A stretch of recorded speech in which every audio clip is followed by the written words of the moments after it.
Vamos ler nossa Bíblia em Gênesis capítulo 3, começando por versículo 15 e apenas o 15. E porém inimizade entre ti e a mulher, e entre a tua semente e a sua semente, esta te ferirá a cabeça e tu lhes ferirás o calcanhar. Que o Senhor Jesus acrescente as bênçãos acerca da sua palavra. Para o dia de hoje eu quero falar a respeito do que a Bíblia mesmo definiu, dizendo que haveria a inimizade entre a serpente e a mulher e a semente da mulher. Agora veja, a inimizade entre a serpente e a mulher e a sua semente, se nós fôssemos a ler, primeiro para a vossa compreensão, a Bíblia diz que a inimizade que Deus iria colocar entre a serpente e a semente da mulher, não somente disse a semente da mulher, mas também a própria inimizade, a serpente odiaria a semente da mulher, que foi Jesus, e a própria mulher seria odiada.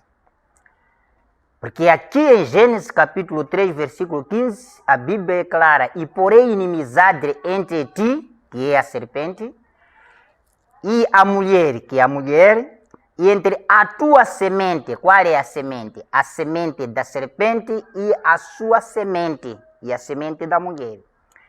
Esta te ferirá a cabeça e tu lhes ferirá o calcanhar. Agora, olhe, a Bíblia sempre é exata. E se fôssemos a ler em Salmos capítulo 41, versículo 9, até ao meu próprio amigo íntimo, em quem eu tanto confiava, que comia do meu pão, levantou contra mim o seu calcanhar. Aqui está a profecia daquilo que em Gênesis foi dito que ferirá-te a cabeça e tu lhes ferirá calcanhar. E a Bíblia foi clara mesmo, neste livro de Romanos, aliás, queria dizer, neste livro de Salmos, 41, versículo 9. Até o meu próprio amigo íntimo, em quem eu tanto confiava, que comia do meu pão, levantou contra mim o seu calcanhar.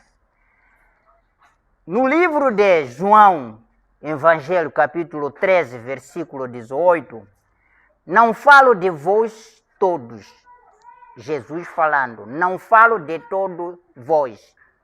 Eu bem sei os que tenho escolhido, mas para que se cumpra a Escritura, o que come o pão comigo, levantou contra mim o seu calcanhar. Veja, a semente da serpente tinha que levantar calcanhar contra a semente da mulher. Porque aqui a Bíblia disse, Deus disse assim, colocaria inimizade entre a serpente e a mulher, entre a semente da mulher e a semente da serpente. Olha, a semente da serpente foi o Caim, a semente da serpente foi o Judas Iscariote. E a semente da mulher foi Cristo. Quem levantou o calcanhar contra Jesus Cristo foi a semente da serpente. Ele que feriu o calcanhar do Senhor Jesus Cristo no Calvário. Ele é que levantou este que foi profetizado com Salmos 41, versículo 9. Até o meu próprio amigo. Vocês sabem que Judas foi grande amicíssimo de nosso Senhor Jesus Cristo. Mas o salmista disse assim, até o meu próprio amigo íntimo, em quem eu tanto confiava, que comia do meu pão, levantou contra mim o seu calcanhar. E no Evangelho de São João, capítulo 13, versículo 18, diz, não falo de todos vós, eu bem sei os que tenho escolhido, mas para que se cumpra a Escritura, o que come o pão comigo levantou contra mim o seu calcanhar. Foi o tempo em que Judas levantou para atrair o Senhor Jesus Cristo. Olha, a semente da serpente levantou para ferir calcanhar ao Senhor Jesus Cristo. Mas quero te dizer uma coisa, que a Bíblia profetizou que a inimizade não seria somente entre a semente da serpente e a semente da mulher, mas a própria inimizade abrangeria até a própria mulher, seria odiada. Olha, em Apocalipse capítulo 12, versículo 1, só para ver que a serpente tinha também inimizade contra a própria mulher. Versículo 1, e viu-se um grande sinal no céu, uma mulher vestida do sol, e tendo a lua debaixo dos seus pés, e uma coroa de 12 estrelas sobre a sua cabeça. Nós não vamos ter um tempo suficiente para interpretar isso. A lua sempre representa a graça e, aliás, como eu queria dizer, a lua sempre representa a lei, é sombra da lei, enquanto que o sol representa a graça, que é uma luz. Agora, olha, essa mulher que estava vestida da lua, estava vestida do sol, só verso isso. Essa não é nenhuma mulher natural, não. Isso que devia entender é a parte espiritual, que a Bíblia diz assim, que o diabo ficou irado contra esta mulher que estava vestida de sol e tendo a lua debaixo dos seus pés e uma coroa de 12 estrelas sobre a sua cabeça. Uma coisa muito engraçada que você podia entender.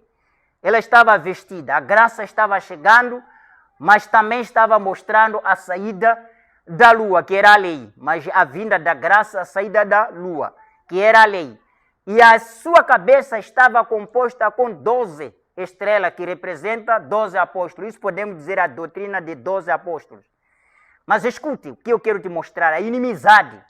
E estava grávida, e com dores de parto, e gritava com ânsia de dar à luz. E viu-se outro sinal no céu, e eis que era um grande dragão vermelho, que tinha 7 cabeças de 10 chifres, e sobre as suas cabeças 7 diademas. Aí no 4, e a sua cauda levou após si a terça parte das estrelas dos céus, e lançou-as sobre a terra. Esse foi o tempo em que o Satanás foi corrido do céu. Ele desceu, a Bíblia disse, arrastou terça parte das estrelas, que não são estrelas naturais, certos anjos que aderiram a Satanás, então foram levados, devastados para aqui na terra. Porque há uma coisa que você tem que entender, é que o dragão sempre foi o Satanás. E o dragão disparou diante da mulher que havia de dar à luz, para que, dando ela à luz, lhe tragasse o filho. Veja, a inimizade que a Bíblia disse, colocaria a inimizade entre a semente da serpente e a semente da mulher. E a Bíblia diz que este Satanás exatamente foi parar diante desta mulher, da qual estava para dar luz àquela semente. Qual era o objetivo? Matar o filho. E isso foi colocado no nascimento do Senhor Jesus Cristo, a perseguição dos filhos. Isso tinha a intenção de querer matar o Senhor Jesus Cristo. Mas a Bíblia diz assim, e deu à luz um filho homem, está vendo? Cristo, que há de reger todas as nações com vara de ferro. E o seu filho foi arrebatado para Deus e para o seu trono. Vocês sabem, depois dele ter pregado, ser morto, ele foi sepultado, ressuscitou ao terceiro dia e ele ascendeu para a glória. Atos capítulo 1 fala isso, da ascensão do Senhor Jesus Cristo. E a mulher fugiu para o deserto, onde já tinha lugar preparado por Deus, para que ali fosse alimentada durante 1260 dias. Isso aí podíamos ter feito o cálculo para vocês verem, esse 1260 dias corresponde a quanto? Mas o que nós queremos é que veja, esta mulher tinha que fugir. Por que essa mulher fugiu? Porque o dragão também estava contra esta mulher. O dragão estava contra este filho. E houve batalha no céu, Miguel e os seus anjos batalhavam contra o dragão. E batalhava o dragão e os seus anjos. Está vendo? Quando eu disse a terça parte das estrelas que o dragão varreu consigo para aqui embaixo, representa os anjos. Aqui está dizendo, enquanto Miguel, anjo de Deus, batalhava contra Satanás, o Satanás batalhava contra Miguel com os seus anjos. Ele não estava sozinho, não, graças a Deus. O Satanás estava com o seu exército equipado para batalhar, não somente batalhar contra o Miguel, mas estava também preparado para batalhar contra a mulher. E a mulher fugiu para o deserto, onde tinha lugar preparado por Deus, para que ali fosse alimentada durante 1260 dias. E houve batalha no céu. Miguel e os seus anjos batalhavam contra o dragão, e batalhava o dragão e os seus anjos. Exército total. Exército de Deus, porque Miguel é o anjo do exército de Deus. Ele é o chefe dos outros anjos que batalhava contra Satanás. E aqui também estava Satanás batalhando com os seus anjos contra Miguel. Oh, eu dava parar aqui para você perceber.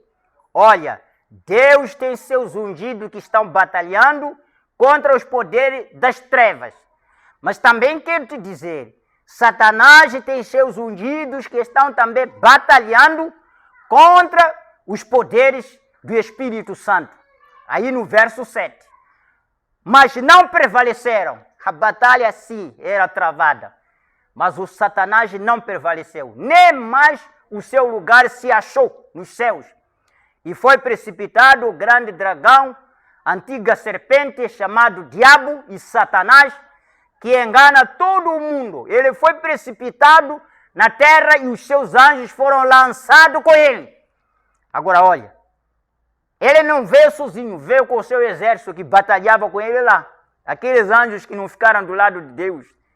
E no 10 disso, ouviu uma grande voz no céu que dizia: agora é chegada a salvação, e a força e o reino do nosso Deus, e o poder do céu Cristo, porque já o acusador de nossos irmãos é derrubado, o qual diante do nosso Deus os acusava de dia e de noite. E eles os venceram pelo sangue do Cordeiro e pela palavra do seu testemunho. E não amaram as suas vidas até a morte. Por isso alegrai-vos, ó céus, e vós que neles habitais. Ai dos que habitam na terra. Por que diz isso, Azari? Por que diz ai os que habitam na terra e no mar? Porque o diabo desceu a vós. E tem grande ira, sabendo que já tem pouco tempo. Olha no 12. O Satanás, como ele perdeu a batalha lá, e ele foi lançado para aqui na terra. Ele está contra qualquer cristão que diz que ele quer sustentar a palavra de Deus, quer viver fielmente a palavra de Deus. Ele não está satisfeito. O Satanás não está satisfeito nem contigo, nem com ninguém. A todos que professam a palavra de Deus, Satanás está contra ele. Porque aqui a Bíblia foi clara, disse: por isso alegrai-vos, ó céus, e vós que neles habitais, ai dos que habitam na terra. Graças a Deus aos que estão no céu, porque o diabo já não pode os mexer. Eles estão sob total proteção de Deus. Mas aqui estava havendo lamentação dos ais dos que habitam na terra, porque o mesmo diabo que batalhou lá em cima contra o nosso Senhor Jesus Cristo, contra o Miguel e os seus anjos, ele desceu sobre a face da terra. Isso com que objetivo? É para vir batalhar contra todos os cristãos. Por isso, para mim, não é novidade haver alguns levantar contra os cristãos para batalhar. Eles são anjos diabólicos, preparados para batalhar contra os filhos de Deus. Hein? Sabendo que já o tempo é muito pouco. E quando o dragão viu que fora lançado na terra, perseguiu a mulher. Escute, aquilo que disse Gênesis capítulo 3, versículo 15, que esta serpente foi colocada inimizade entre a semente da mulher e a semente da serpente. E a inimizade também abrangia até a própria mulher. E a Bíblia diz aqui, muito clara, e quando o dragão viu que fora lançada na terra, perseguiu a mulher, que dera à luz o Filho de Deus. Quem é esta mulher? É a igreja. O Satanás está preparado para perseguir a igreja que sustenta a palavra de Deus. E a mulher foi dada 2 asas de grande águia para que voasse para o deserto, ao seu lugar onde é sustentada por tempo e tempos, e metade de um tempo, e fora da vista da serpente. Graças a Deus, enquanto Satanás estava preparando para perseguir a mulher, para matar a mulher, e Deus sustentou a mulher, tirou a mulher da presença da terra, tirou a mulher. Olha, a ave tem poder, a ave confia as duas asas para voar com ela, fugir do perigo. E esta mulher tem a palavra de Deus, tem a Bíblia, tem o Antigo Testamento, tem o Novo Testamento, que é esta palavra que há de lhe levar para o rápido, onde será sustentada por 1260 dias. Vem, e a serpente lançou da sua boca, atrás da mulher, água como um rio, para que pela corrente a fizesse arrebatar. Escute bem, esse dragão, essa serpente tirou uma ordem que saiu da sua boca, com necessidade de querer acorrentar esta mulher, para poder entrar em seu aprisco. Esse é o Concílio Mundial das Igrejas, olha isso. Isso é a união das igrejas. E a serpente lançou da sua boca, atrás da mulher, água como um rio, para que pela corrente a fizesse arrebatar. E a terra ajudou a mulher. E a terra abriu a sua boca e tragou o rio que o dragão lançara da sua boca. E o dragão irou-se contra a mulher. 17, escuta, 17. E o dragão irou-se contra a mulher e foi fazer guerra ao remanescente da sua semente, os que guardam os mandamentos de Deus e têm os testemunhos de Jesus Cristo. Irmãos, a inimizade que Gênesis falou que seria colocada entre a mulher, a sua semente e a semente da serpente, isso está justamente com o Apocalipse capítulo 12, versículo 17, que o Satanás ficaria irado. Por quê?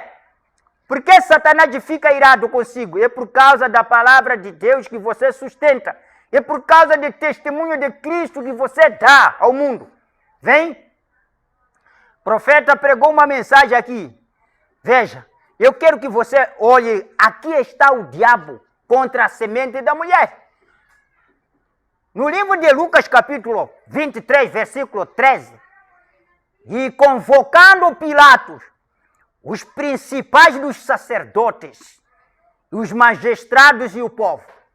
Olha, 14, e disse-lhes: haveis-me apresentado este homem como pervertidor do povo, e eis que, examinando-o na vossa presença, nenhuma culpa das de que acusais acho este homem. Escute o Pilato. Pilato, embora incrédulo, embora eu podia chamar, embora sendo um homem de investigação dos crimes, naquele tempo, em Lucas capítulo 23, começando por versículo 13, o Pilato disse, convocando Pilato, os principais dos sacerdotes convocaram Pilatos e os magistrados e o povo para acusar o Cristo. E no 14 disse-lhes: haveis-me apresentado este homem. É verdade, vocês me apresentaram este homem como pervertidor do povo. E eis que, examinando-o na vossa presença, nenhuma culpa das de que o acusais acho neste homem. 15, a semente da serpente, escute. E nem mesmo Herode, porque a ele vos remeti. E eis que não tem feito coisa alguma digna de morte. Próprio Herode também disse: não é digno este Cristo para morrer. Castigá-lo-ei, pois, e soltá-lo-ei. Então, 17. E era-lhes necessário soltar-lhes um pela festa. Mas de toda a multidão, semente da serpente. 18, escute. Mas toda a multidão clamou a uma, dizendo: fora daqui com este, e solta-nos Barabás. Escute. Solta-nos Barabás. Pessoas voltando os criminosos. 19. O qual fora lançado na prisão por causa de uma sedição feita na cidade e de um homicídio. Falou, pois, outra vez Pilato, querendo soltar a Jesus. Mas eles clamavam em contrário, dizendo, crucifique-o, crucifique-o. Está vendo? A semente da serpente, levantando o calcanhar contra a semente da mulher e pedindo que fosse crucificado. Herodes, Pilatos já haviam achado que ele não tinha culpa alguma. Mas como a Bíblia disse, colocaria inimizade entre a semente da mulher e a semente da serpente. E a serpente estaria a odiar a mulher. Aqui está cumprindo-se a palavra. Olha, o profeta pregou uma mensagem à era da igreja de Filadélfia, parágrafo 108. Permita-me mostrar-lhes o que eu tenho estado tentando ensinar-lhes durante todo este tempo sobre as duas vinhas que vêm de dois diferentes espíritos. Tomem o exemplo de Jesus e Judas. Desta vez, Jesus era o Filho de Deus, Judas era o filho da perdição. Deus entrou em Jesus, Satanás entrou em Judas. Jesus tinha um ministério pleno de Espírito Santo, pois, como Deus ungiu a Jesus de Nazaré, com o Espírito Santo e com poder, o qual andou fazendo o bem e curando a todos os oprimidos do diabo, porque Deus era com ele. Em Atos capítulo 10, versículo 38, diz, porque foi contado este Judas conosco e alcançou sorte nesse ministério. Em Atos capítulo 1, versículo 17, encoajuvados com Mateus 10, 1, e chamando os seus 12 discípulos, deu-lhes poder sobre os espíritos imundos para os expulsarem e para correrem toda a enfermidade e todo o mal. 109. Este espírito que estava em Judas esteve interruptamente no ministério de Jesus. Escute, esse espírito de Judas, que é diabo, a semente da serpente, o profeta diz, estava inteiramente dentro do ministério de Jesus Cristo, não estava fora não. Então, ambos chegaram à cruz. Olha, ambos chegaram à cruz. Jesus foi dependurado na cruz, voluntariamente, dando sua vida pelos pecadores e entregando o seu espírito a Deus. Seu espírito foi para Deus e depois foi derramado na igreja no Pentecoste. Porém, Judas dependurou-se a si mesmo e o seu espírito voltou para Satanás. Porém, depois do Pentecoste, este mesmo espírito que estava em Judas voltou para a falsa vinha, que crescia ao lado da verdadeira vinha. Mas notem, o espírito de Judas nunca atingiu o Pentecoste. Ele nunca subiu para receber o Espírito Santo. Ele não podia, mas para que foi este espírito de Judas? Para onde foi esse espírito de Judas? Oh, graças a Deus, como o espírito do Senhor Jesus Cristo, depois da sua morte, voltou para a igreja. O irmão Branham disse, o espírito de Judas Iscariote, depois da sua morte, ele voltou também o mesmo espírito para ungir a sua igreja com incredulidade. Ele foi por causa da bolsa de ouro. Como ele amava o dinheiro, vem? Ele ainda ama o dinheiro. Escute. Ele foi para a bolsa do dinheiro. Disse ele amava o dinheiro. Ele ainda ama o dinheiro. Se ele vai no nome de Jesus, fazendo coisas poderosas, promovendo grandes reuniões, ele ainda faz muito mais dinheiro, e edifícios, e educação, e todas as coisas com conceito material. Observe, simplesmente esse espírito que está sobre eles, e não sejam enganados, Judas andava com um dos 12, e ele fez milagres também, o profeta afirma isso, mas ele não tinha o Espírito de Deus como algo próprio, vem? E não tinha a verdade, vem? Graças a Deus. Ele, na verdade, tinha um ministério. O Judas tinha um ministério, afirma o profeta. Ele nunca atingiu o Pentecoste, pois ele não era verdadeiramente semente. Ele não era um verdadeiro filho de Deus. Não, Senhor. E o mesmo se dá agora na sinagoga de Satanás. Não sejam enganados, vocês não serão enganados se vocês forem dos verdadeiros eleitos. Jesus disse que vocês não serão enganados. Sim, sim, Senhor, vocês nunca serão enganados. Sim, estas pessoas dizem ser cristãos, mas não são. Na mensagem, a era da igreja de Laodiceia, parágrafo 56, isto é a nova Jerusalém, isto é o milênio. Porém, ao entrarmos ao milênio, ouçam vocês. O que ele diz acerca de exercer um certo atributo de Deus, verso 16, aquele que se bendizer na terra, vem, no Deus da verdade será bendito. Sim, Senhor, isto é correto. Porém, a tradução correta, irmão Branham disse, não é Deus de verdade, é Deus do homem. É Deus do homem. E, portanto, lemos isso, vem, e abençoará assim, mesmo no Deus do homem. Isso assim seja, né? Aquele que jurar na terra, jurará pelo Deus do homem. Assim seja, ele não altera seu programa. Porque já estão esquecidas as angústias passadas. E estão encobertas diante dos meus olhos.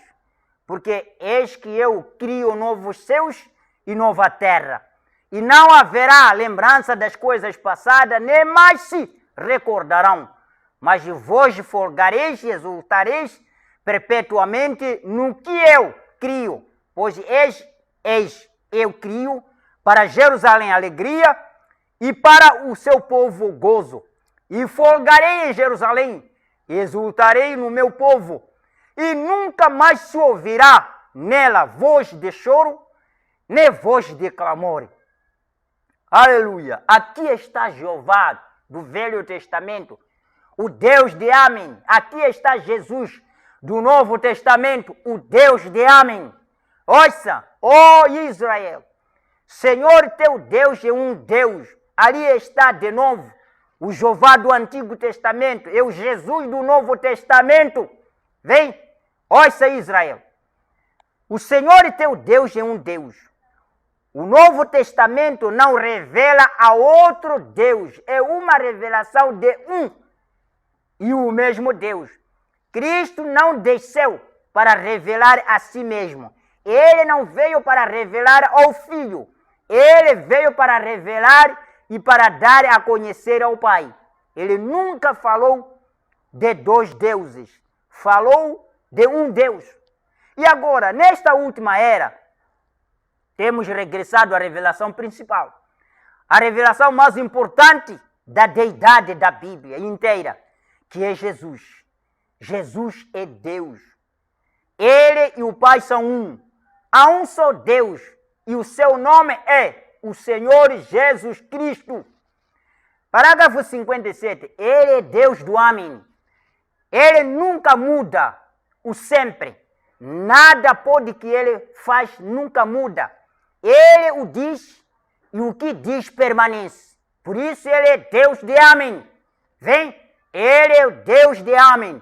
Ele nunca muda o sempre. Nada pode que ele faz e nunca muda. Ele o diz e o que diz permanece. Ele faz e o que faz fica feito para ser tirado do que ele diz. Ou a ele acrescentado. Assim seja. Amém. Assim seja. Não estão vocês felizes por servir a um Deus desta espécie?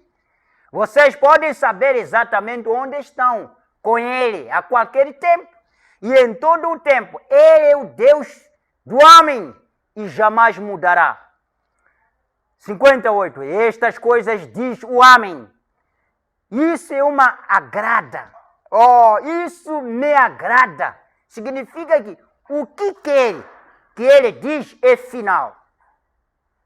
Significa que o que ele disse a primeira era e a segunda era e a todas as eras da sua igreja verdadeira e acerca da falsa vinha, tudo é exatamente a verdade, não mudará.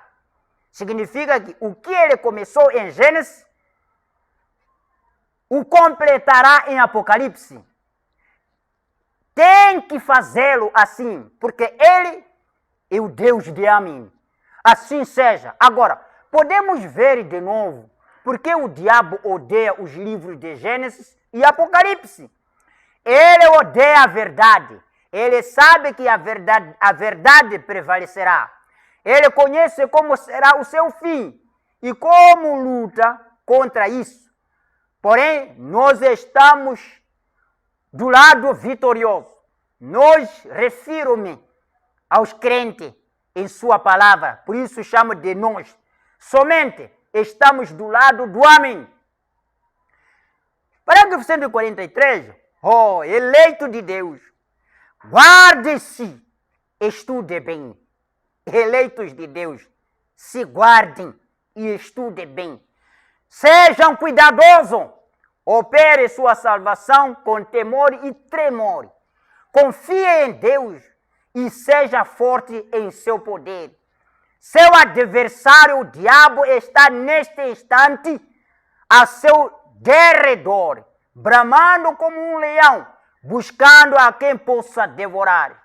Aquilo que eu disse, a inimizade que o Satanás pôs entre a mulher e a sua semente, continua a mesma inimizade, continua a mesma inimizade, o Satanás levantando contra a verdadeira igreja. E ela está preparando para perseguir, como perseguiu a primeira. Por isso aqui o profeta, nesta mensagem, da era da igreja de Laodiceia, parágrafo 143, ele repete: o eleito de Deus, guarde-se, estude bem, seja cuidadoso, opere sua salvação com temor e tremor, confie em Deus e seja forte em seu poder. Seu adversário, o diabo, está neste instante ao seu redor, bramando como um leão, buscando a quem possa devorar. Vigie em oração e esteja firme. Aleluia. Vigie em oração e esteja firme. Ele, quando perdeu a batalha no céu, a sua raiva desceu. Diretamente foi parar em frente da mulher para matar o filho e tirar a vida do filho juntamente com a mulher. E o profeta está dizendo para esta igreja de Laodiceia que o mesmo Espírito um dia irá estar ao redor daquele que é crente, procurando para tragar o próprio crente. E ele disse: vigiem em oração e esteja firme. Este é o tempo final. Ambas, a verdadeira e a falsa vinha, estão amadurecendo. Mas antes que o trigo amadureça, aqueles joios maduros serão atados em feixes para o fogo. Veja, eles estão todos se unindo ao Concílio Mundial da Igreja. Estão aí os molhos de joio. Esta é a armadura. Logo virá o armazenamento do trigo. Mas neste instante, os dois espíritos estão trabalhando nas duas vinhas. A semente da mulher, a semente da serpente, todas estão trabalhando nas igrejas. Mas nesse instante os dois espíritos estão trabalhando nas duas vinhas. Essas vinhas quais são? Podíamos chamar de joio e trigo. Um espírito estão trabalhando com trigo, que são os eleitos de Deus, a palavra de Deus. E outra, essa falsa vinha, está trabalhando com o joio, que é o povo também do diabo. E eles todos estão trabalhando, de um lado para outro, batalhando. Mas o profeta diz para esta era: mas nesse instante os dois espíritos estão trabalhando nas duas vinhas. Saia do meio do joio. Comece a vencer aquilo que você possa ter considerado como agradável ao seu Senhor. E qualifique-se para reinar e governar com ele. O trigo e o joio, que desde a primeira era até agora têm crescido juntos. Escute isso. O trigo e o joio, desde a primeira era de Éfeso, o profeta disse: nunca morreu, estão crescendo junto. Até hoje estão juntos. E até a ceifa vão chegando juntos. O que Niceia se determinou cumprir, por fim, tem chegado a suceder. Com todo o poder da organização, a falsa igreja desviou-se de qualquer vestígio de verdade e, com o poder político, fortifica a si mesma, com o Estado apoiando e empreendendo erradicar para sempre o verdadeiro crente. Escute isso. A luta bastante da falsa vinha é de se ajuntar com o Estado para lutar no sentido de arrancar a verdadeira vinha. Parágrafo 156, mensagem era de Laodiceia. Esta é a luta.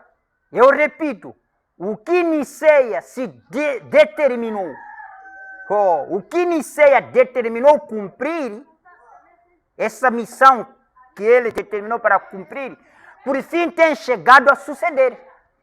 Com todo o poder da organização, a falsa vinha desviou-se de qualquer vestígio de verdade e, com o poder político, fortifica-se a si mesma, com o Estado apoiando e empreendendo erradicar para sempre o verdadeiro crente.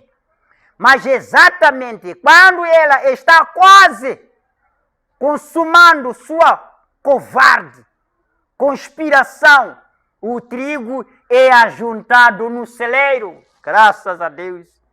Enquanto ele se fortifica, no tempo que ele diz estamos prontos para fazer isso, o trigo estará no celeiro.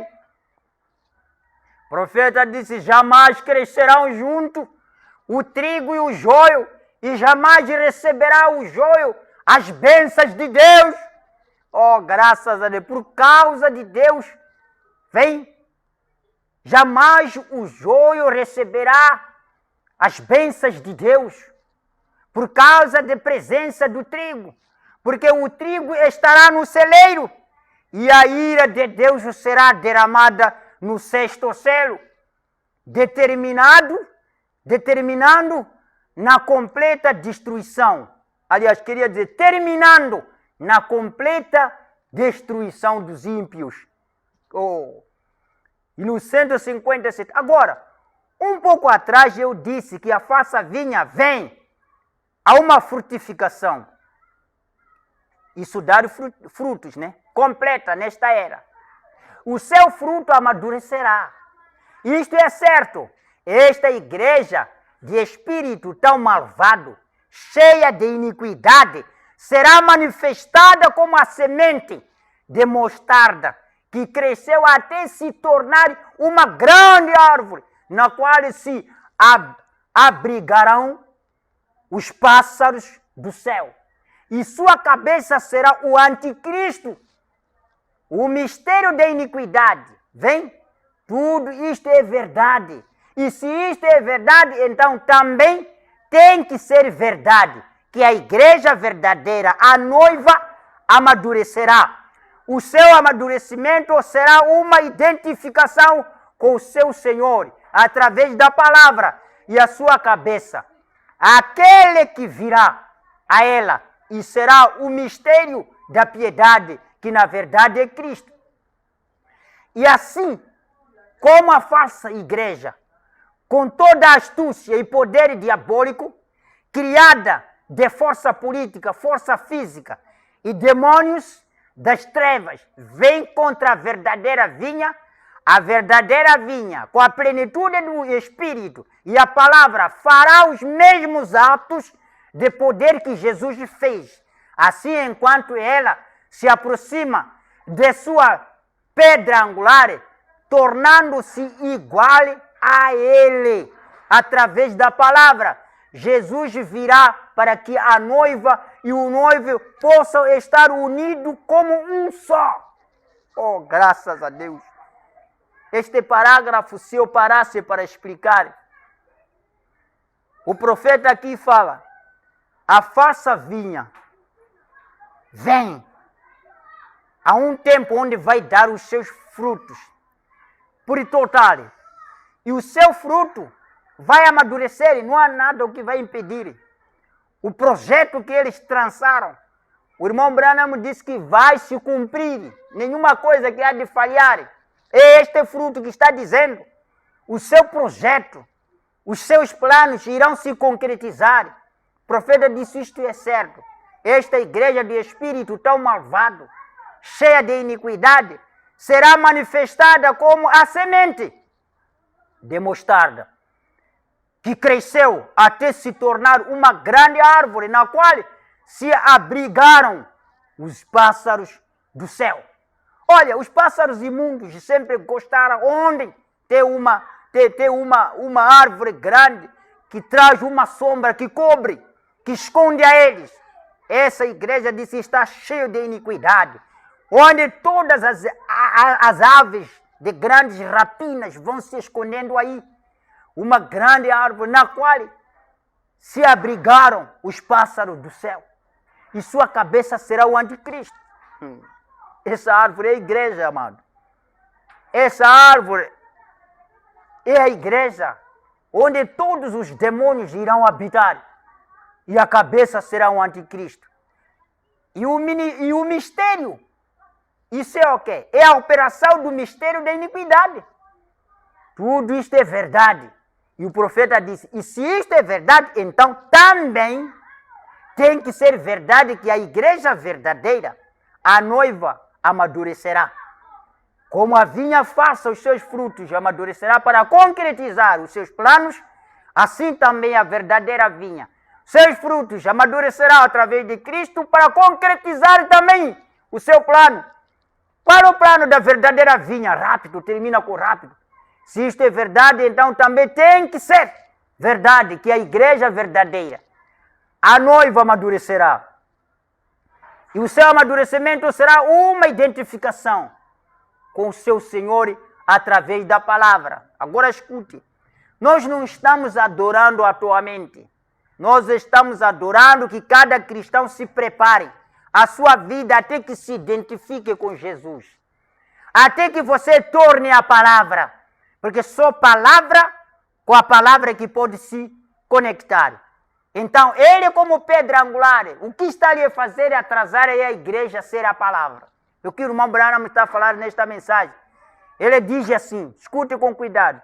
E se isto é verdade, então também tem que ser verdade que a igreja verdadeira, a noiva amadurecerá.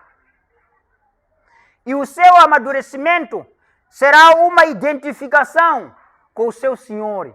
Está vendo? Identificar-se, ser igual com o seu Senhor, através da palavra e sua cabeça. Aquele que virá a ele ou a ela será o mistério da piedade, que na verdade é Cristo.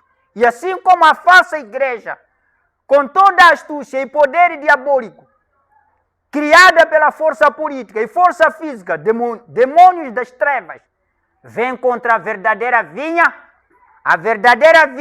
com a plenitude do Espírito.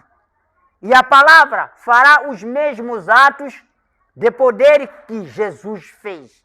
Assim, enquanto ela se aproxima da sua pedra angular, tornando-se igual, não é semelhante não. A igreja está obrigada a ser igual a Cristo. A ele, através da palavra, Jesus virá para que a noiva e o noivo possam estar unidos como um só. Deus está esperando que a igreja torne a palavra. Ainda não somos a palavra, irmãos. No dia que tornaremos a palavra, o rapto começa. O rapto inicia, porque o irmão Branham disse, a espera de Deus aqui, neste parágrafo. Ele está tentando esperar, está fabricando, está tentando preparar a sua igreja, até que ela torne a palavra. Porque ela não pode descer embaixo, não. Ela tem que descer para pousar na palavra. Ele tem que descer para pousar onde é a palavra. Ele não pousa onde há dogmas, não. Ele pousa onde há a palavra. Ou, como marido, ele tem que vir em cima da esposa. Está vendo? Assim, enquanto ela se aproxima da sua pedra angular, tornando-se igual a ele, através da palavra, Jesus virá para que a noiva e o noivo possam se estar unidos e como um só. Agora, como é possível viver uma vida estranha e esperar que Cristo consiga se junte? Isso não é possível, não. Ele está esperando isso. O rapto está tardando, amados. É porque ainda não tornamos a palavra.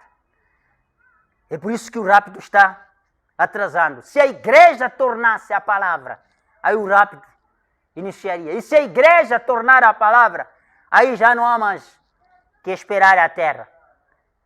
Na era de Pérgamo, só você para ver, sucedendo a Niceto, veio o bispo mais ímpio de Roma, chamado Vítor. Ele ainda introduziu mais festivais e cerimônias pagãs na primeira igreja. E também empenhou-se ao máximo, tentando persuadir as verdadeiras igrejas cristãs e a incorporarem as mesmas ideias de adorações pagãs. Eles não fizeram como eles solicitaram. Então, ele introduziu os oficiais do governo. Está a ver como ele incitou? Esse Vítor, como obrigou? Para alcançar o seu objetivo, ele até tinha que abranger os oficiais do governo a perseguir os crentes, levando-os às barras dos tribunais, lançando-os nas prisões e até mesmo levando muitos à morte.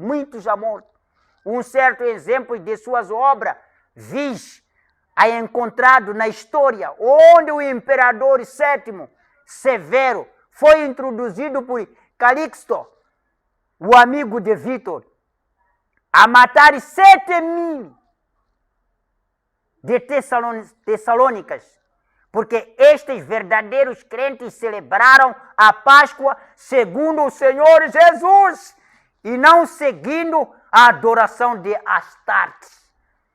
Tinha que matar 7.000 cristãos mortos em Tessalonicenses, porque eles negaram celebrar a Páscoa ao critério do Vítor de Roma. Negaram celebrar a Páscoa ao critério dos romanos. Eles celebraram a Páscoa de acordo com o critério que Jesus já havia deixado. Levou a eles a morte. 7.000 mortos. É isso que eu estava dizendo, que Gênesis capítulo 3, versículo 15, ele disse que poria inimizade, colocaria inimizade. A inimizade não foi somente colocada para a semente da serpente. A inimizade não foi colocada somente para a semente da mulher, mas a inimizade foi colocada para a semente da mulher, para até a própria mulher. É por esta razão que aqui está falando na era de Pérgamo. O profeta fala isso nesse parágrafo 112, se vocês já estão comigo. Sucedendo a Niceto, veio o bispo mais ímpio de Roma, chamado Vítor. Ele ainda introduziu mais festivais e cerimônias pagãs na primeira igreja. E também empenhou-se ao máximo, tentando persuadir as verdadeiras igrejas cristãs a incorporarem as mesmas ideias. Obrigar que eles deviam também adorar, deveriam participar nessas cerimônias pagãs. E os nossos governos estão fazendo isso hoje. Eles não fizeram como eles solicitaram. Está a ver? Os cristãos negaram fazer como eles pediram. Eles solicitaram. Então ele introduziu os oficiais do governo a perseguir os crentes, levando-os às barras dos tribunais, lançando-os nas prisões e até mesmo levando muitos à morte. Um certo exemplo das suas obras é encontrada na história, onde o imperador VII Severo foi introduzido por Calixto, o amigo de Vítor, a matar 7.000 de Tessalônica, porque estes verdadeiros crentes celebraram a Páscoa segundo o Senhor Jesus e não seguindo a adoração de Astarte. 113. Já a falsa vinha estava libertando sua ira contra o Deus vivo ao matar os eleitos, assim como fez o seu antepassado Caim, matando Abel. A farsa vinha. A farsa vinha, nós vamos encontrar que o Caim foi a farsa vinha, levantou e matou o trigo, que foi Abel. E a farsa vinha, levantou, que foi o Judas Iscariota, entregando Cristo à morte. E a farsa vinha, agora está levantando. Levantou em Tessalônicas e matou 7.000. E se isto fez lá, esta farsa vinha continuará fazendo a mesma coisa. E no parágrafo 114, a verdadeira igreja continuou tentando conduzir a primeira igreja ao arrependimento. Ela, porém, não atendiam.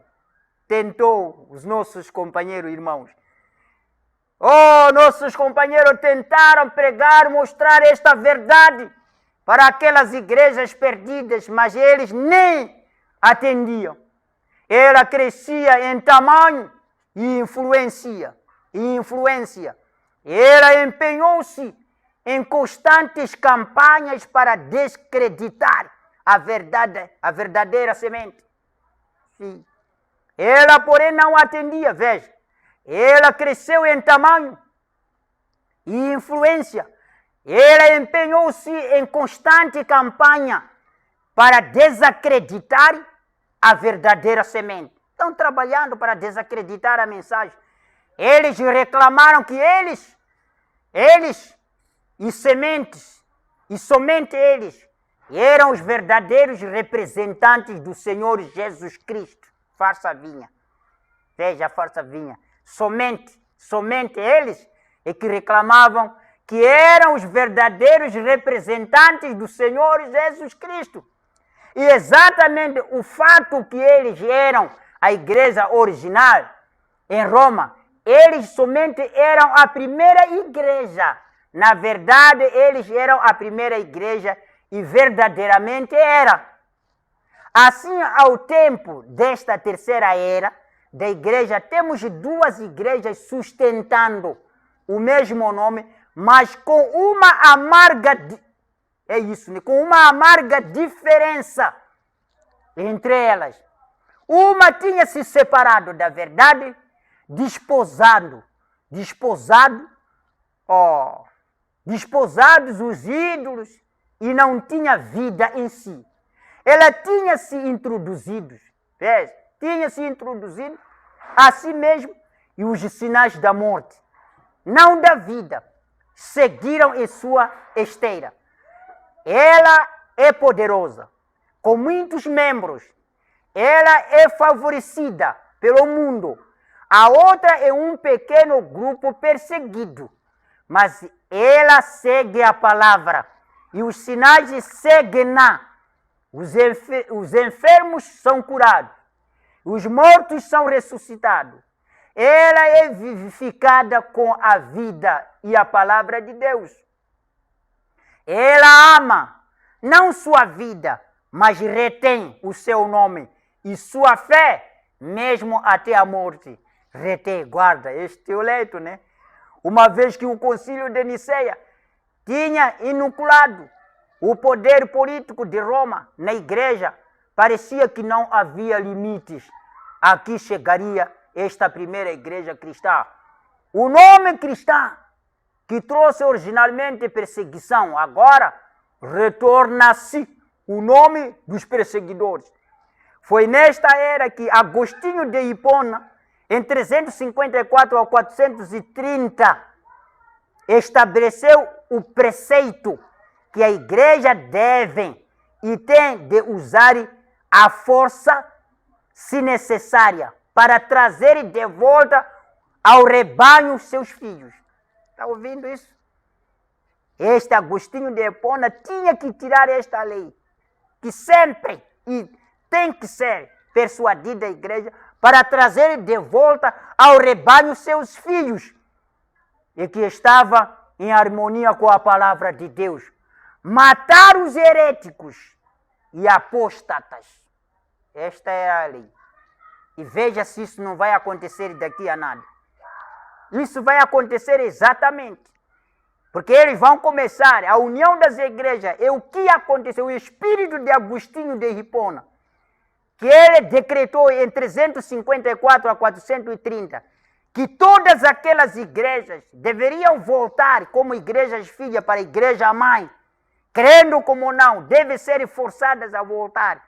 Se negarem, devem ser perseguidos como heréticos à morte e como apóstatas. Esse espírito está nesta era. Em suas controvérsias com os donatistas, ele escreve: é verdadeiramente melhor que os homens sejam conduzidos à adoração a Deus pelo ensino do que serem compelidos à adoração pelo temor do castigo ou da dor. Mas não compreende que, porque o primeiro curso produz melhores homens, por conseguinte, os que não se submetem a ele sejam negligenciados. Sejam negligenciados, porque muitos têm achado conveniente, como temos provado e estamos provando diariamente pela experiência atual, serem inicialmente compelidos pelo medo ou pela dor, de modo que eles possam depois de serem influenciados pelo ensino, pois assim pode seguir no ato o que já aprenderam pela palavra, enquanto aqueles são melhores, pois são guiados acertadamente pelo amor. Estes são certamente mais numerosos, pois são levados pelo medo. Pois quem pode amar-nos mais do que Cristo, que deu sua vida pelas ovelhas? No entanto, depois de chamar a Pedro e os outros apóstolos pelas suas palavras somente, quando veio chamar a Paulo, ele não somente o constrangiu em sua voz, mas ainda lançou-o por terra com seu poder, e para que ele pudesse trazer à força um que estava engajado no meio das trevas da infidelidade, a desejar a luz do coração. Ele primeiramente feriu-o de cegueira física, porque então não deve a igreja usar de força para compelir os seus filhos perdidos a voltarem. Vem? O Senhor mesmo disse: sai pelos caminhos e valados e força-os a entrar. Por conseguinte, se o poder que a igreja tem recebido por decreto divino em sua devida época, através do caráter religioso e da fé dos reis, é o instrumento pelo qual aqueles que são encontrados nos caminhos e valados, isto é, em heresias e cismas, sejam compelidos a entrar, então, que não encontrarem faltas a serem compelidos. A sede do sangue, irmão Branham fala no parágrafo 127, a sede de sangue crescia rapidamente. A falsa vinha na Espanha, é isso, a falsa vinha na Espanha pressionava agora o imperador Maximus a juntar-se a ela no ataque aos verdadeiros crentes que tinham a palavra e os sinais e as maravilhas com eles. Assim, alguns priscianistas foram levados à treva pelo bispo Itaúcos em 385. Ele os acusou de feitiçarias e imoralidade, e muitos foram executados. Martim de Tours e Ambrose de Milão protestaram contra isto e pelejaram em vão para cessar a perseguição.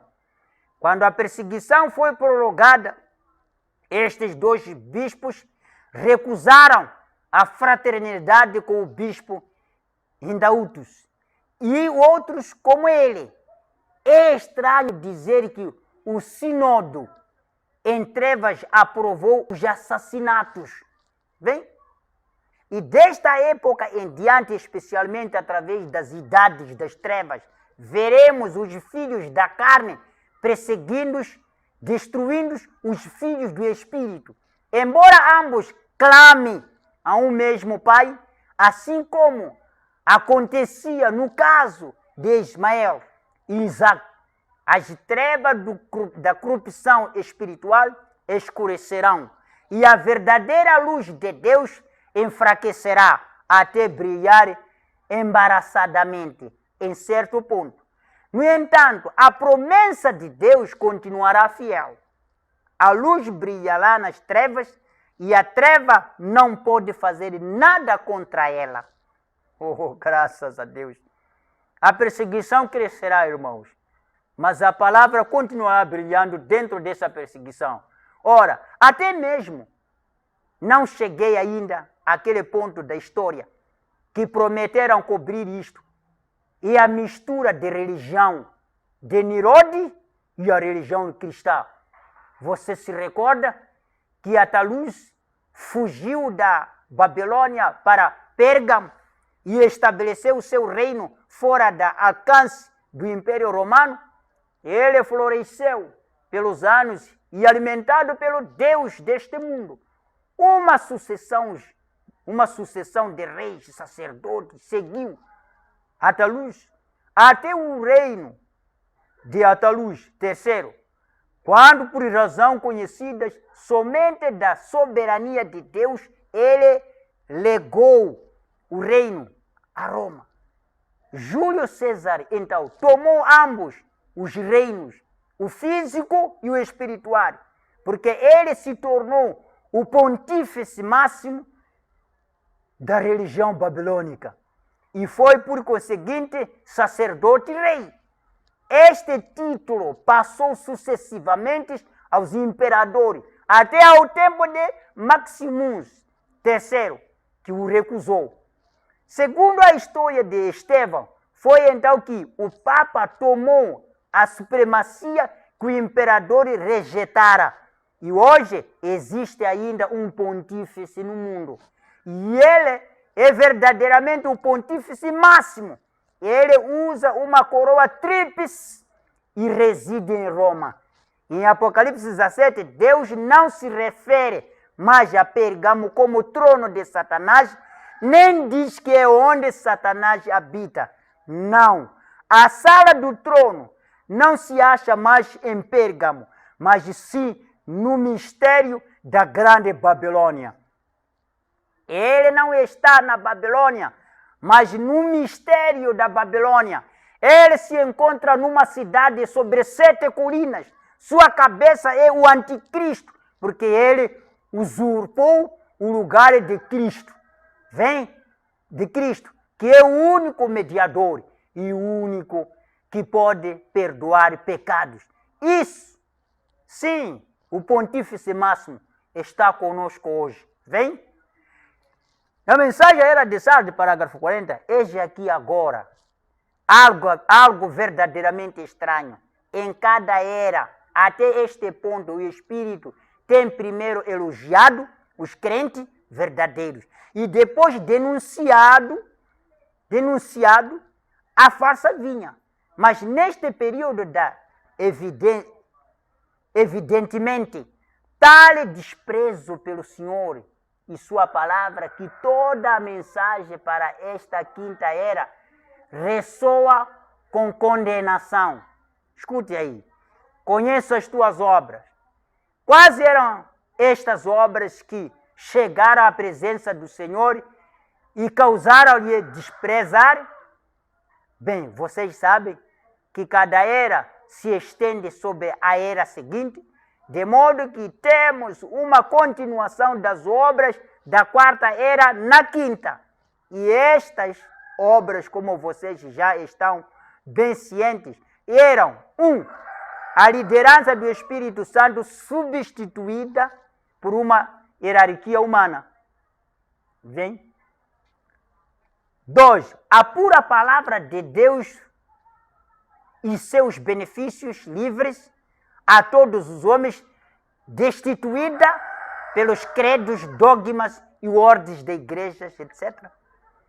A adoração do Espírito e os dons do Espírito e tudo que pertence à verdadeira comunidade dos santos foi deixada de lado pela liturgia e a literal adoração do ídolo e festas pagãs.